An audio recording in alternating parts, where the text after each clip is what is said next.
Hello friends, welcome back to my channel Shri Shakti vlogs. இன்றைக்கி என்ன பார்க்க போகிறோன்னா சாட்டர்டே vlog பார்க்க போகிறோம். நான் இட்லிக்கு ஆப்பத்துக்கு அடைக்கு நேற்று நைட்டே ஊற வச்சுட்டேன். இன்றைக்கி காலையில் எழுந்த உடனே கோலம் போட்டுட்டு மாவு போட ஸ்டார்ட் பண்ணிட்டேன். இட்லிக்கு அரைச்சி எடுத்துட்டேன். நான்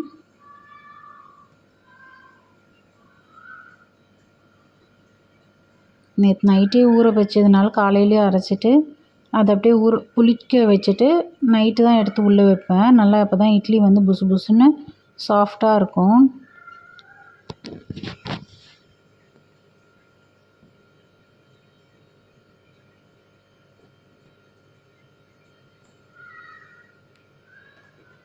அது என்னமோ தெரிலங்க, இந்த மாதிரி ஸ்டோர் பண்ணி வச்சிட்டோன்னா ஒரு மைண்ட் கொஞ்சம் ரிலாக்ஸ்டாக இருக்கும்.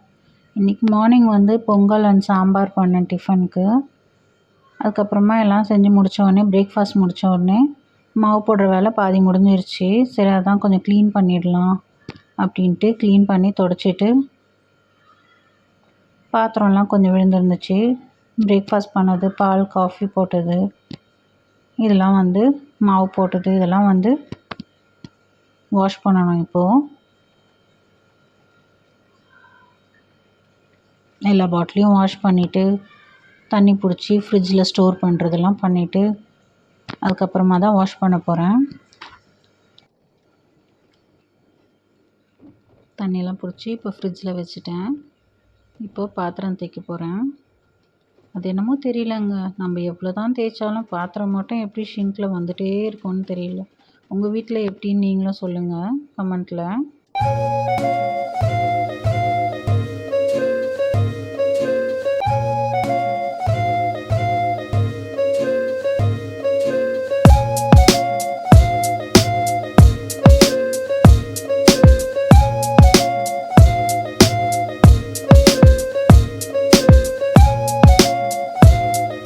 ஒரு வழியாக எல்லா பாத்திரமும் தேய்ச்சி முடிச்சாச்சு.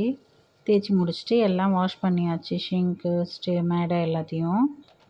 இப்போ ஆப்பத்துக்கு ஒரு அரைக்கிறதுக்கு போட்டிருந்தோம்ல, அதுவும் அரைஞ்சிருச்சு. நெக்ஸ்ட் இப்போ அதை வழிச்சு வச்சிடலாம்.